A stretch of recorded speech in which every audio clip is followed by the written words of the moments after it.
Buenas tardes, hermanos y amigos que nos acompañan en esta tarde para ser instruidos en la bendita palabra de nuestro Dios. Quiero empezar diciendo que usted y yo tenemos algo en común. Un día usted y yo estaremos delante de la presencia de Dios para ser juzgados por el gran juez.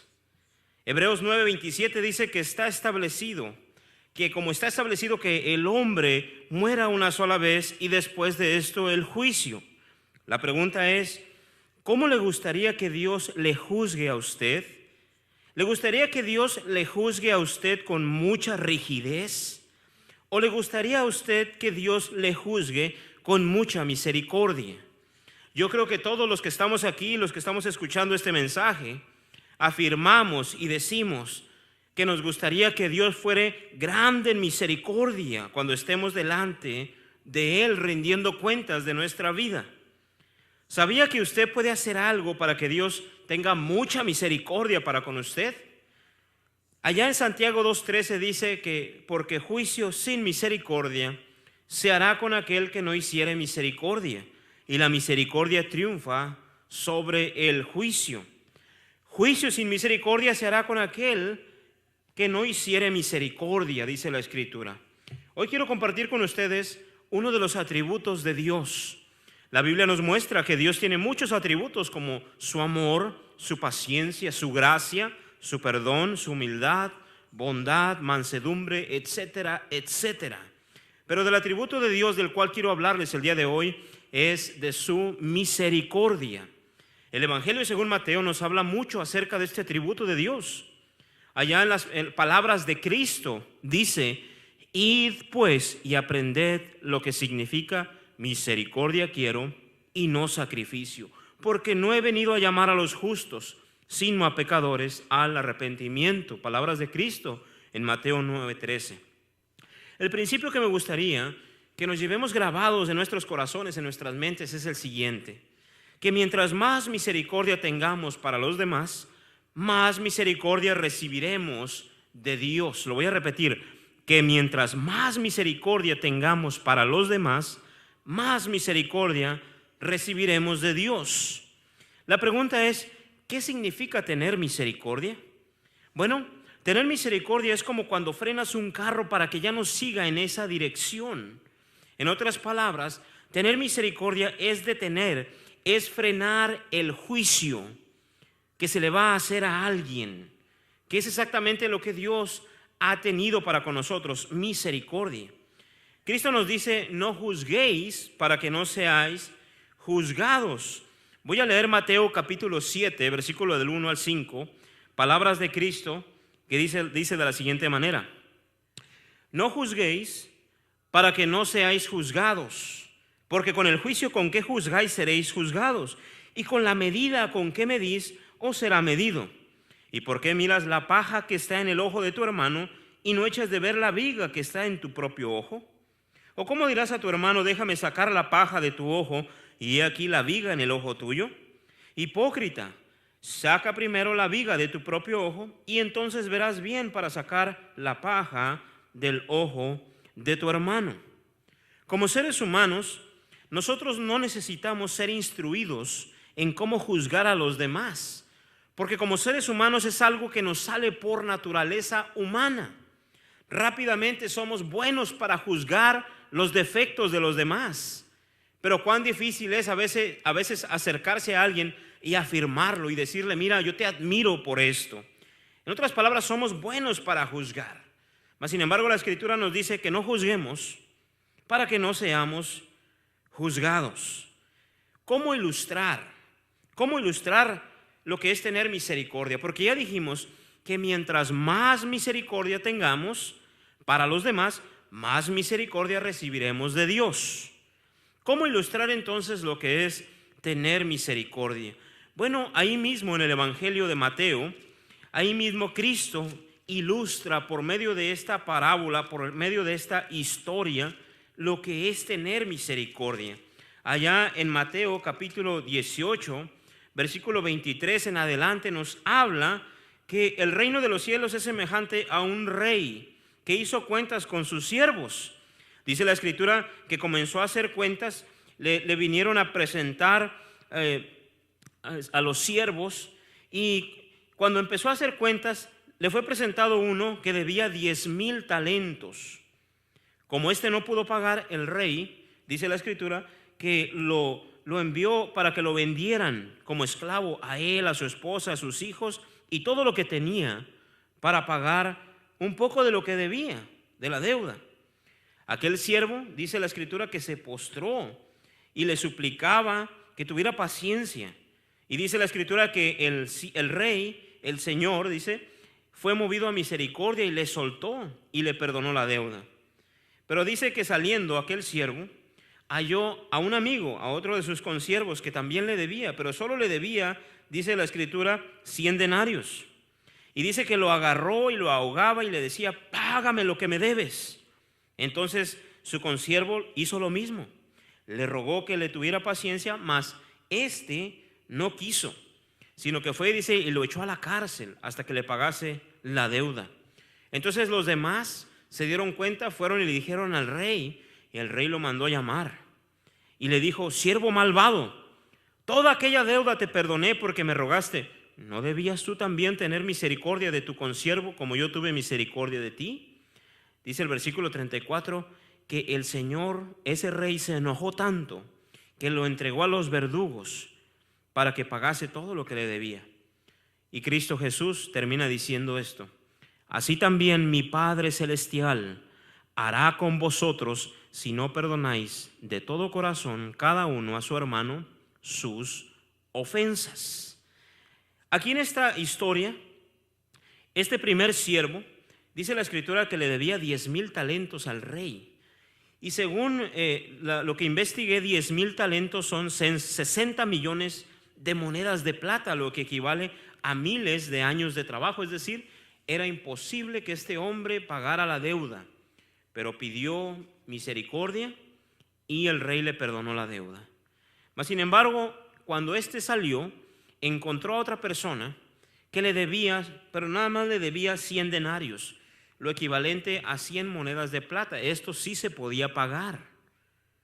Este sí podía pagar, mas sin embargo, a quien se le perdonó no quiso perdonar la deuda. A final de cuentas, el rey lo manda a llamar y le vuelve a quitar todo. Este hombre ya no tenía vida, ya no tenía mujer, ya no tenía hijos ni nada. Había perdido completamente todo. Mas sin embargo recibió misericordia del rey. Pero cuando este hombre tuvo la oportunidad de tener misericordia de otros, se negó. ¿Y qué fue lo que sucedió? El rey ahora sí le quitó absolutamente todo. Perdió todo lo que había ganado por la misericordia que el rey tuvo de él. Perdió todo por no haber tenido él misericordia de otro. Esta era nuestra condición espiritual delante de Dios. Nosotros no teníamos vida. Nosotros estábamos muertos, dice la escritura. Pero el Señor tuvo misericordia de nosotros. Tuvo misericordia de nosotros y nos perdonó. Porque esta era la condición.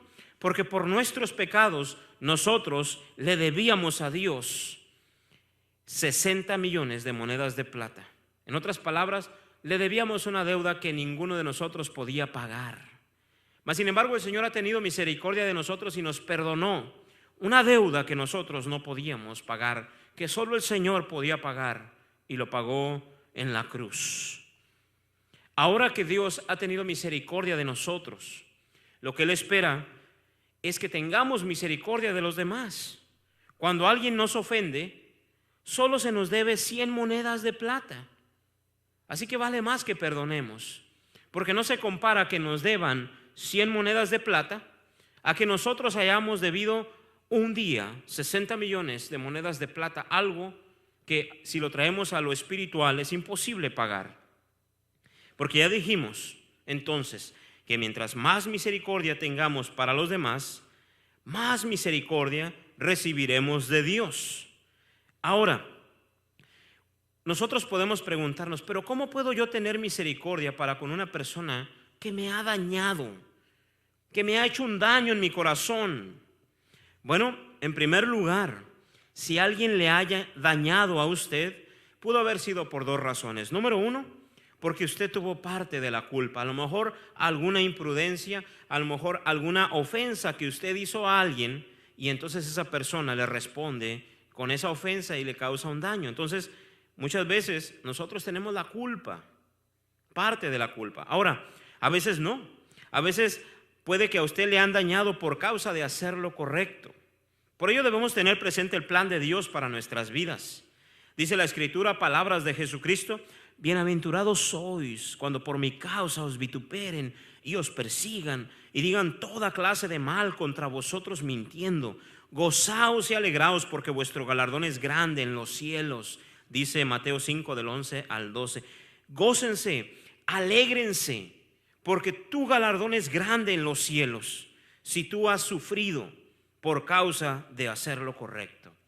Así que recordemos, número uno, recordemos el plan de Dios para nuestras vidas. Dios tiene un galardón grande para ti si tú has sido dañado por hacer lo correcto. Ahora, número dos, también cómo tener misericordia para con quienes nos han dañado. Bueno, dejando lugar al juicio de Dios. El Señor dice: mía es la venganza, yo pagaré, dice el Señor, allá en Romanos 12, 19. Dejemos eso en las manos del Señor, que a Él no se le olvida las injusticias que usted pudo haber pasado por hacer las cosas correctas. Ya que dijimos que mientras más misericordia tengamos para los demás, más misericordia recibiremos de Dios. Ahora, ¿por qué debemos tener misericordia para con los demás? ¿Por qué? Bueno, número uno, dice la Escritura: porque con el juicio con que juzgáis seréis juzgados, y con la medida con que medís os será medido. Es decir, que entre menos juzgues, menos serás juzgado. Pero si nosotros somos de los que estamos mirando todos los detalles y todos los defectos de las personas hasta en el más mínimo detalle, así será el Señor contigo. Así te juzgará también el Señor. Yo no quiero que el Señor me juzgue cada uno de mis defectos y cada uno de los detallitos en los que fallo. Yo quiero que el Señor tenga misericordia de mí, porque dijimos ya que mientras más misericordia tengamos para los demás, más misericordia recibiremos de Dios. Por ello, si tú has vivido con rencor en tu corazón por no tener misericordia para con alguien que te ha dañado, es hora de que entregues esa carga al Señor. Tú solo no puedes llevarla, y el plan de Dios no es que la lleves tú. El Señor Jesús dijo: venid a mí todos los que estéis trabajados y cargados, y yo os haré descansar. Porque ya dijimos que mientras más misericordia tengamos para los demás, más misericordia recibiremos de Dios. Piensa y medita. Piensa y medita. ¿Te ha ofendido alguien de tu familia? Piensa y medita. ¿Te ha ofendido alguien en tu trabajo? ¿Te ha ofendido alguien en tu congregación? ¿Te ha ofendido alguien en tu escuela? ¿Alguna amistad te ha ofendido? Déjame decirte que ninguna ofensa que hayas recibido de alguien puede ser más grande de lo que tú has ofendido al Señor con tus pecados. Por ello quiero animarte a salir de aquí, que decidas vivir una vida de misericordia, perdonando a otros como Dios te ha perdonado a ti en Cristo Jesús. Recuerda que todos tenemos algo en común, y eso algo en común es que un día usted y yo estaremos frente al trono de Dios rindiendo cuentas de nuestra vida. Y dice la Escritura que juicio sin misericordia se hará con aquel que no hiciere misericordia, y que con el juicio con que juzgáis seréis juzgados. Y si tú aún no has puesto tu fe en Jesucristo, si aún no has abrazado la misericordia de Dios por medio de entregar tu vida al Señor, hoy es el día de salvación. Yo quiero animarte a que pongas tu fe en Jesucristo. Y como dice la Escritura en Hechos 22, 16, ahora pues, ¿por qué te detienes? Levántate y bautízate y lava tus pecados invocando su nombre. Yo te quiero animar a que decidas el día de hoy a vivir para Cristo y empezar a vivir una vida de misericordia para con los demás. ¿No te gustaría recibir la misericordia de Dios este día?